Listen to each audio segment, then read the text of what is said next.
I met this guy a while back, and he's a good Georgia boy. I think he's going to be a big star someday. You mark my word. This is Tommy Townsend. Give him. Before you buy a home, you can even search the map to see the risks by neighborhood. Do yourself a favor and use. Welcoming in our next guest here and to discuss his entry to the country music scene and his recently released album, Southern Man singer-songwriter Tommy Townsend. Welcome to Wake Up America. How are you doing this morning? Thanks for having me. I'm doing great. Of course. Doing great, yeah. Yes. So I was reading a bit about you. You started playing music when you were just about 5 years old. What is it about the guitar playing music that was able to keep a 5-year-old so disciplined? Well, I started playing drums when I was 5. Really? Yeah. And so anyway, I didn't pick up guitar later on when I was in my early teens. Yeah. So, but all my family plays something, you know. So my dad plays guitar and cousins and everything. So I started out in their square dance band. Okay. Drums as a 5-year-old. Yeah. Oh, yeah. Thanks a lot to that. Yeah. But let's talk about Waylon Jennings, your relationship with him. Your parents actually were able to sneak you in to meet him. Some of his security guards helped him, and then you guys just kind of hit it off. He really took you under his wing. What was that like for Yeah. you? Well, a couple of Hells Angels used to do security for him, and my parents were fans of Waylon's, and I was a fan of Waylon, and so they took me back to meet him at a show down in Georgia a long time ago, and I got to meet the band, Jerry Bridges, and Waylon. Got to be friends with all of them, and then later on, Waylon and Jerry did a record on me. Very cool. Yeah. So for country music fans out there, and they will know this, but for people who might not know this, Waylon Jennings was really the one who pioneered mixing rock and roll with country to kind of create that outlaw style. He did, yeah. And that's reflected in your album. Can you discuss kind of how you were able to take his influence and merge it in? I mean, you guys did the album together, but that's pretty cool. Yeah.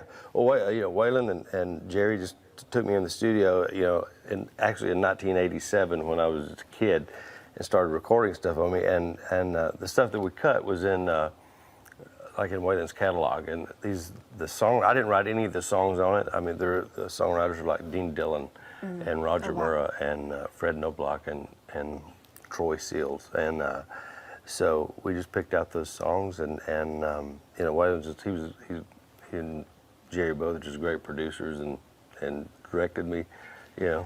It was an awesome experience. Yeah, very cool. I mean, Yeah. your album Southern Man, it was released in April. You're going to be playing that song for us later on in the show. I am, yeah. We're really excited. Yeah. Listen to it actually off camera. It's It's great. early to be playing that song, but I'll try. Yeah. But you started recording it 25 years ago. What was it like creating an album where some of it is from so long ago, some of it's from so recent, you kind of have to merge styles? Yeah, well, it was done over about a 10-year period of time, and and it never found a home until now. Chuck Rhodes and Bob Frank at BFD Audium Records in Nashville signed me, and that was their first release. So went back in and did some stuff to it, and it sounds just like today. Yeah. We just saw some photos of Waylon Jennings across our screen, which was cool to see him with his daughter. It's cool to see something that, even though he's passed away, you guys, he is again. He passed away, but you guys have this kind of forever to share now in remembrance. Before, I want to let you go get ready for your performance, but I do want to bring up, we have something sitting on our table here. Oh, it is yeah. your Granddaddy Mims distillery, some moonshine. Yeah. How is it? How does it taste? It tastes great. Moonshine made the right way tastes as good as anything, and all moonshine is unaged liquor.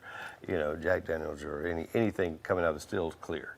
So that's my grandfather's like 96-year-old recipes, and we distill it down in Blairsville, Georgia.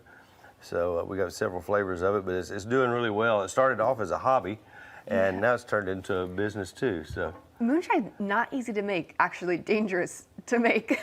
Yeah, no, it's our distillers. They've done it for a lot of years illegally. This, though, luckily is legally. It is. I'm excited that you were able to bring some info. Yeah, we'll try some in a minute. But thanks so much for joining us right now. Yeah. We're going to see you again very soon for a special performance in the next hour. You guys, you don't want to miss it. I listened to it. It's a great song. I'm very excited to have you here. Yeah. Stay with Wake Up America. I met this guy a while back, and he's a good Georgia boy. I think he's going to be a